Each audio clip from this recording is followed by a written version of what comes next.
এই হরিবাসরী আপামর ভক্তবৃন্দির ভক্তি পড়া বাহনে গৌরহরি সবনে আগমন করেছেন। ভক্ত ভক্তিভাবে ভগবানকে যখন যেখানে আবাহন করে ভক্তের ভক্তি বড় আবাহনে ভগবান কাল বিলম্ব না করে সেখানে আগমন করে। তো আজকে আমরা গৌরহরিকে একটা সংকল্প নিয়ে আবাহন করছি। আমরা যদিও আমাদের আগে সংকল্প ছিল বলে আসতো, তো আজকে আমরা মহাপ্রভুকে বলবো তুমি সূর্য উদয় থেকে অস্ত অবধি আমাদের হরিবাসরে থাকার ইচ্ছা ছিল আমাদের, কিন্তু এটা তো পূর্ণযোগ্য হয় না। পূর্ণযোগ্য তখনই হয় যেমন আমি যদি হরিপুর থেকে রওনা হয়ে সোনাপুরে এসে আটকা পড়ে যায়, তাহলে কি আমার শিলং আসা হলো? আমরা কাল প্রভাতে কুঞ্জভঙ্গ থেকে আমরা শুরু করব। তো যে কুঞ্জভঙ্গ থেকে আমরা শুরু করব, উদয়াস্ত হলে উত্তর মুষ্টি মায়ের কুলে আসা মাত্রই কীর্তন শেষ। তো যে কুঞ্জ থেকে আমরা রওনা, যেমন যে শিলং থেকে আমি রওনা হলাম, আমি ঘুরে কিন্তু আবার শিলং গেলাম না, আমি মাঝখানে আটকা পড়ে গেলাম।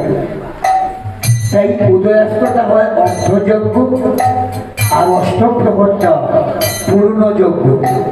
তো আমরা গৌরের কাছে আমরা প্রার্থনা করব যে প্রভু গো, জ্ঞানে অজ্ঞানে আমরা কত ভুল কত অপরাধ করব, তুমি তো জগৎ পিতা।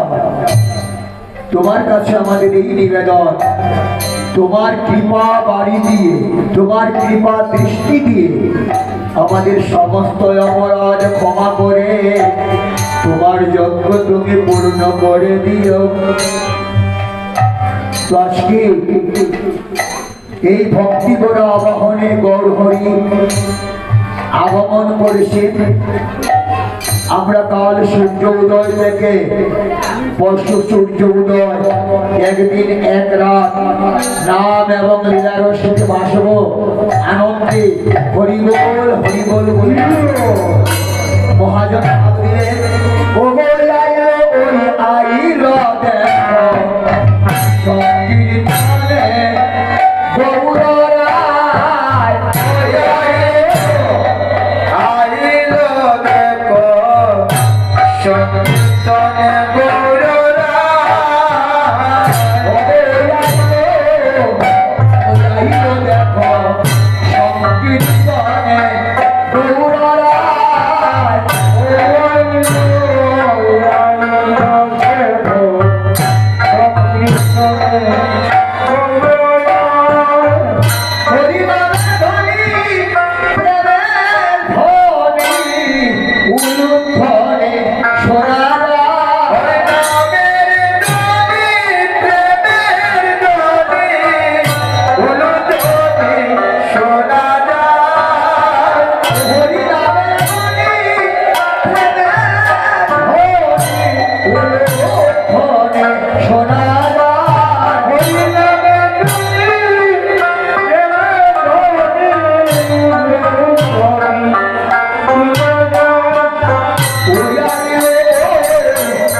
গৌর হরি আগমন করেছে।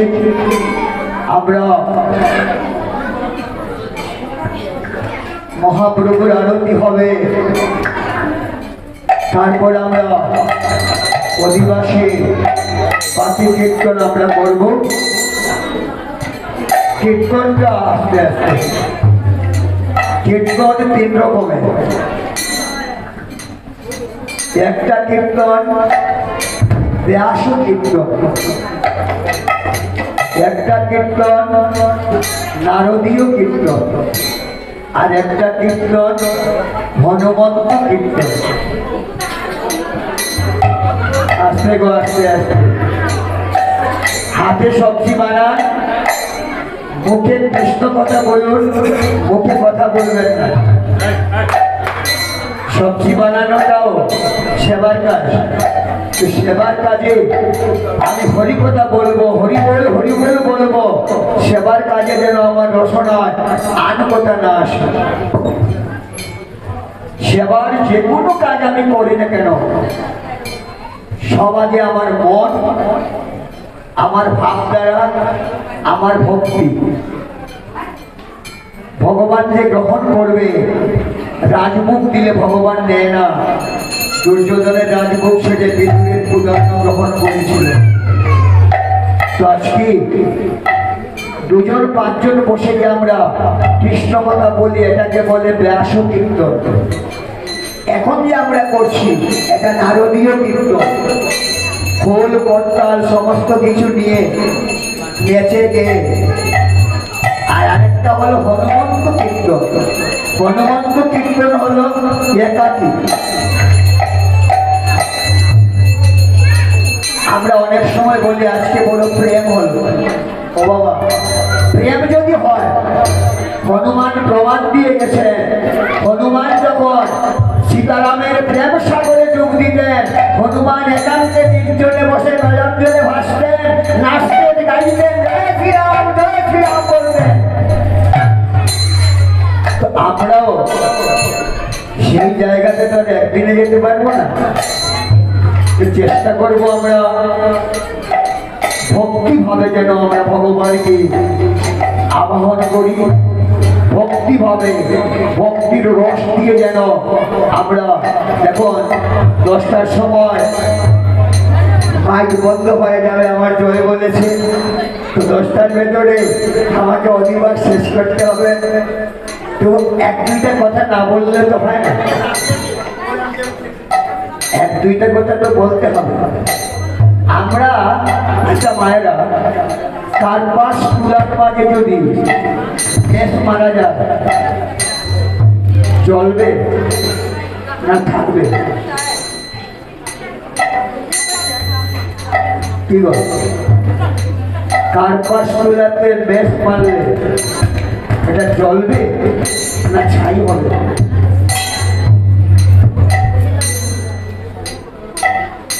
তুলা কার্পাস তুলা যদি বেশ মারা যায়, এটা কি পুড়ে ছাই হবে না জ্বলতে থাকবে? ছাই। আর যদি কার্পাস তুলাটাকে ঘিয়ের মধ্যে চুবিয়ে রাখা যায়, জ্বলতে থাকবে। তো মনে রাখবেন, আমরা সবাই হলাম কার্পাস তুলা। এই কার্পাস তুলাটাকে ভক্তিরূপী ঘিয়ের মধ্যে যদি চুবিয়ে রাখতে পারি, এখানে রাবণ মরবার আগ পর্যন্ত নিবে না, অনবরত জ্বলবে।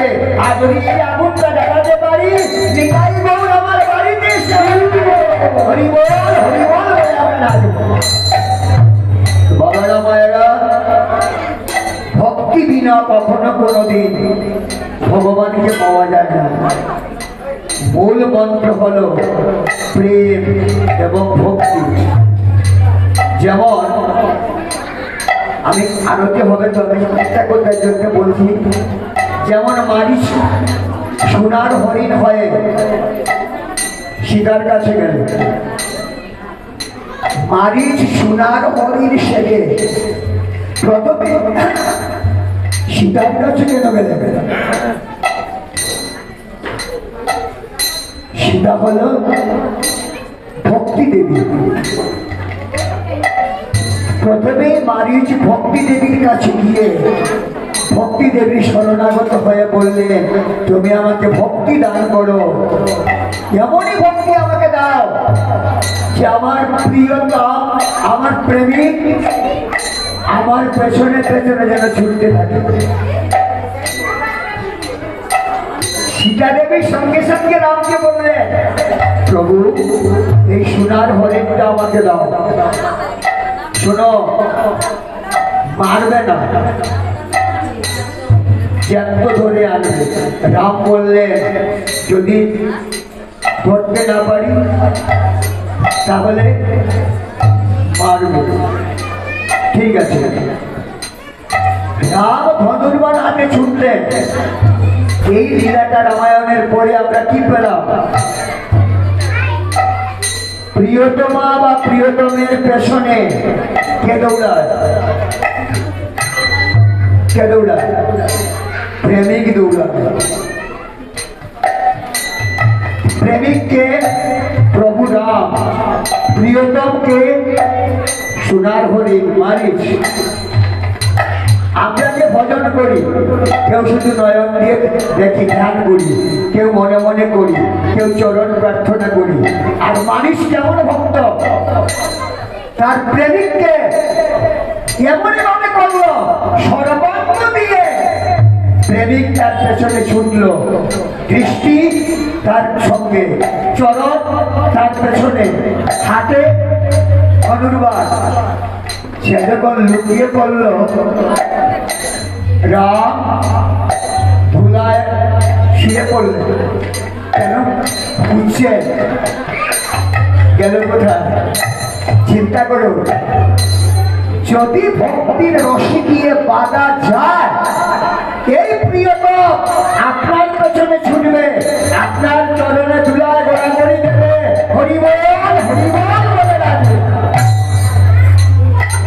বাবারা মায়েরা, এটাই অষ্টপ্রহর কীর্তনের মূল মন্ত্র। ভক্তির রশি যদি ভগবানকে বাঁধতে পারি আমরা, মারিচ মানে আমার মন। রাম যখন মারলেন, চামড়াটা নিয়ে যখন এলে, মারিচ বলল, প্রভু আমি তোমার কাছে তো কিচ্ছু চাইনি, এটাই চেয়েছিলাম, আমি তোমাকে দর্শন করব, আমার এই শরীরটা যেন তোমার কাজে লাগে। সীতার কাছে যখন এনে দিলেন, সীতা দেবী বললেন, আজ থেকে তুমি এই চরমাসনে, এই সোনার হরিণের চামড়ার আসনে বসে তুমি ধ্যান করবে, সমস্ত কিছু করবে। প্রভুরা লঙ্কায় গিয়ে এই আসনে সর্বপ্রথম বসেছিলেন। মায়েরা বাবারা, আমরা ভক্তির রস দিয়ে ভগবানকে পাবো। আসুন সবাই মিলে আমরা আরতি দর্শন করি।